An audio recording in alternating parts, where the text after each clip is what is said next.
तो भाई लोग कैसे हो सारे के सारे। तो मेरा नाम है रोनी और हम आ चुके हैं इस पहले चैप्टर का कुछ एक्स्ट्रा क्वेश्चंस लेके। तो उन क्वेश्चंस को करने से पहले आप एक चीज़ देखो कि इस चैप्टर 1 से रिलेटेड आपके एग्जाम में पहले तो इस तरीके का क्वेश्चन आ सकता है कि ये वाला फॉर्मूले में एचसीएफ और प्रोडक्ट ऑफ टू नंबर दिया है, आपको एलसीएम फाइंड करना है। या फिर एलसीएम दिया है, प्रोडक्ट ऑफ टू नंबर दिया है, आपको एचसीएफ फाइंड करना है। जिसका चांस थोड़ा कम है, क्योंकि अगर आप प्रीवियस ईयर क्वेश्चंस को देखें तो ज़्यादातर क्वेश्चंस में 2 या फिर 3 नंबर दिया होगा और आपको पूछा गया है एलसीएम या फिर एचसीएफ फाइंड करने के लिए। लेकिन इसमें एक चीज़ है, उन क्वेश्चंस में सीधे-सीधे ये नहीं पूछा गया है कि फाइंड एलसीएम या फिर फाइंड एचसीएफ, थोड़ा घुमा-फिरा के पूछा गया है, जिससे आपको आसानी से पता नहीं लग पाएगा कि हमको एलसीएम निकालना है या फिर एचसीएफ निकालना है। जैसे कि इधर अगर आप पहला क्वेश्चन देखें तो इधर है, right the smallest number which is divisible by both 306 and 657। ये पूछा गया था सीबीएसई के 2019 के क्वेश्चन में। तो अगर आप इस क्वेश्चन में देखें तो ये दोनों नंबर का एलसीएम है 22338 और एचसीएफ है 9। देखो इधर एलसीएम का मतलब है इस नंबर को आप ये वाला नंबर से भी डिवाइड कर सकते हो, ये वाला नंबर से भी डिवाइड कर सकते हो।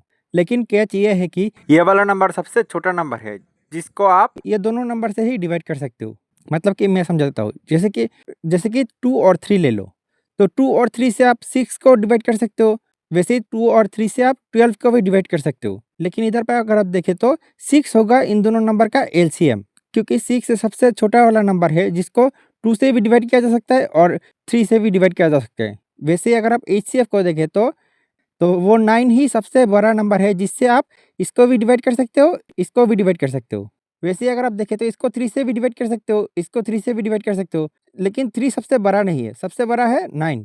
9 से ऊपर आपको कोई नंबर नहीं मिलेगा जिससे आप इन दोनों नंबर को डिवाइड कर सकते हो। तो अभी आप एचसीएफ और एलसीएम को लेके क्लियर हो तो बताओ, इस क्वेश्चन में जो पूछा गया है, right the smallest number which is divisible by both 306 and 657। तो इधर में देखें तो राइट द स्मॉलेस्ट नंबर, तो हमें वो नंबर लिखना है व्हिच इज डिविजिबल, जो डिवाइड होगा बाय द बोथ 306 एंड 657। तो एलसीएम में ही तो वो नंबर है जिसको आप इन दोनों नंबर से डिवाइड कर सकते हो, क्योंकि एलसीएम में तो ये दोनों नंबर खुद ही डिवाइड हो रहा है। तो आप इसका एलसीएम कैसे निकालेंगे, पहले 306 का फैक्टराइजेशन करेंगे, तो 306 equal to 2 into 3 into 3 into 17। वैसे ही 657 का फैक्टराइजेशन करेंगे तो 657 equal to 3 into 3 into 73। So LCM equal to, पहले तो कॉमन, तो इनमें कॉमन है 3 और 3 इंटू बाकी सारे नंबर जैसे कि 2 17 73। तो इन सबको मल्टीप्लाई कर देंगे तो 22338, तो नीचे आंसर में लिख देंगे hence 22338 is the smallest number which is divisible by both 306 and 657। उसके बाद क्वेश्चन 2 में देखें तो इधर है, if P and Q R natural numbers and P is multiple of Q, मतलब कि पी को आप क्यू से फैक्टराइज कर सकते हो, then what is the HCF of P and Q. तो अगर आप क्यू को फैक्टराइज करना चाहे तो क्यू वन जा क्यू, और इधर क्वेश्चन में था क्यू से पी को फैक्टराइज कर सकते हैं। अब फैक्टराइज करने के बाद इधर पे क्या नंबर है ये तो हमें पता नहीं, तो इतना तक देखें तो इनमें सिर्फ क्यू ही कॉमन है, तो इधर हम आंसर में लिख देंगे here P is multiple of Q, so there HCF equal to, जो कि कॉमन है क्यू। उसके बाद अगर आप क्वेश्चन नंबर 3 में देखें तो इधर है, find the greatest number which divides, तो जो डिवाइड करता हो 85 को और 72 को, तो ये तो एचसीएफ ही होगा, क्योंकि एचसीएफ से ही हम इन दोनों नंबर्स को डिवाइड करते हैं। लेकिन इसके एचसीएफ में एक ट्रिक है, जैसे कि देखो ये जो ग्रेटेस्ट नंबर मतलब कि एचसीएफ निकलेगा, ये 85 को पूरी तरीके से डिवाइड नहीं करेगा, रिमाइंडर में 1 रहेगा। वैसे ही 72 को भी पूरी तरीके से डिवाइड नहीं करेगा, रिमाइंडर 2 रहेगा। तो अगर आप थोड़ा दिमाग का इस्तेमाल करें तो क्वेश्चन में 85 और 72 का एचसीएफ नहीं पूछा गया, क्वेश्चन में पूछा गया है 85 माइनस 1 मतलब कि 84 और 72 माइनस 2 मतलब कि 70, इन दोनों नंबर का एचसीएफ। तो जब भी ऐसा क्वेश्चन में रिमाइंडर बचता है तो मतलब आपको इन रिमाइंडर को माइनस करना पड़ेगा। तो इसको कैसे करेंगे, देखो पहले लिखेंगे here the number which divides 85 and 72 leaving remainder 1 and 2 is divided by 85 minus 1 मतलब कि 84 एंड 72 माइनस 2 मतलब कि 70 कंप्लीटली। तो इधर एचसीएफ के लिए पहले 84 को प्राइम फैक्टराइज करेंगे, फिर 70 को प्राइम फैक्टराइज करेंगे और फिर नीचे लिखेंगे, सो एचसीएफ इक्वल टू, दोनों में कॉमन है 2 और 7 इक्वल टू 14। सो आंसर में लिख देंगे 14 divides 85 and 72 with leaving remainder 1 and 2। उसके बाद क्वेश्चन नंबर 4 में देखें तो इधर है the ratio of LCM and HCF of the least composite number. तो कंपोजिट नंबर है 4, 6, 8, 9, 10 ये सब, and the least prime number, तो प्राइम नंबर है 2, 3, 5, 7 ये सब। तो इसमें देखिए तो लिस्ट मतलब कि सबसे छोटा कंपोजिट नंबर है 4 और लिस्ट प्राइम नंबर है 2। तो इधर पहले हम 4 का फैक्टराइजेशन करेंगे और 2 का फैक्टराइजेशन करेंगे, फिर इधर लिख देंगे सो एलसीएम इक्वल टू, पहले इनमें जो कॉमन है 2 इंटू बाकी सब, जैसे कि 2 और 1 को मल्टीप्लाई करे ना करे एक ही बात, equal to 2 into 2 4, and HCF equal to होगा कॉमन जो कि है 2। उसके बाद अगर आप क्वेश्चन नंबर 5 में देखें तो इधर है on A morning walk 3 parents step out together. तो 3 बुढ़े पेरेंट्स लोग एक साथ हो गए मॉर्निंग वॉक के लिए। अब इधर बताया गया है they are 3 steps means 30 centimetre, 36 centimetre, 40 centimetre respectively. तो इन तीनों में से एक 3 स्टेप में 30 सेंटीमीटर क्रॉस करता है, दूसरा 3 स्टेप में 36 सेंटीमीटर और तीसरा 3 स्टेप में 40 सेंटीमीटर।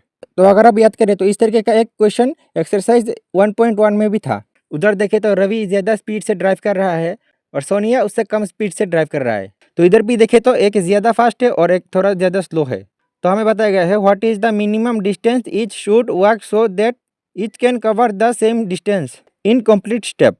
तो जब भी क्वेश्चन में इस तरीके का क्वेश्चन आए कि किसी का स्पीड ज़्यादा है और किसी का स्पीड कम है, तो इस तरीके का क्वेश्चन का आंसर एलसीएम ही होगा।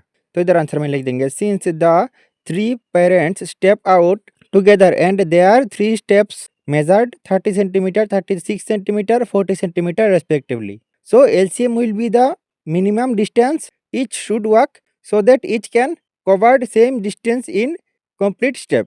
अब LCM निकालने के लिए पहले 30 का फैक्टराइजेशन करेंगे, फिर 36 का फैक्टराइजेशन, फिर 40 का फैक्टराइजेशन और फिर नीचे लिखेंगे सो LCM इक्वल टू, पहले तो देखो कॉमन मतलब कि 2, फिर इधर देखो कोई भी नंबर ऐसा नहीं है जो तीनों में कॉमन है, लेकिन अभी आप एलसीएम में बाकी सभी नंबर को बिठाने की गलती मत करना। जैसे कि इधर भी 3 है, इधर भी एक 3 है, तो इनमें से सिर्फ एक ही 3 इधर बैठेगा। वैसे ही देखें तो इधर एक 2 है, इधर एक 2 है, इनमें से भी एक ही 2 इधर बैठेगा। लेकिन इसके लिए आप कन्फ्यूज्ड मत हो, मैं आपको एक आसान सा ट्रिक बताता हूँ। जैसे कि एलसीएम में आप सबसे ज़्यादा बार है ऐसे नंबर लेना, जैसे कि देखें तो इधर एक बार 2 है, इधर 2 2 है और इधर 3 2 है, तो आप 3 2 ले लेना, फिर 2 का झंझट खत्म। वैसे ही इसमें एक 3 है लेकिन इसमें 2 3 है, तो इधर पे 2 3 आ जाएगा, फिर 3 का झंझट खत्म, फिर इधर एक ही 5 है, इधर भी एक 5 है, तो एक 5 बिठा देंगे खत्म। तो इक्वल टू इन सबका मल्टीप्लाई करेंगे तो 360, तो आंसर में लिख देंगे सो 360 centimetre is the minimum distance. तो उसके बाद क्वेश्चन नंबर 6 और 7 को देखें तो आई थिंक ये दोनों आप खुद से ही कर सकते हो, क्योंकि पिछले ही वीडियो में हमने √5 को इरेशनल प्रूफ करा था और 3 + 2√2 को इरेशनल प्रूफ किया था। तो इधर पे क्वेश्चन नंबर 6 भी √5 के जैसा ही होगा, सिर्फ 5 के बदले 3 हो जाएगा और ये दोनों तो सेम ही है। तो अगर आप इस चैप्टर में देखें तो ये 3 तरीके का क्वेश्चन ही एग्जाम्स में पूछा जाता है। तो आई होप आपको सब कुछ समझ में आ गया। वीडियो अच्छा लगी तो एक लाइक ज़रूर कर देना।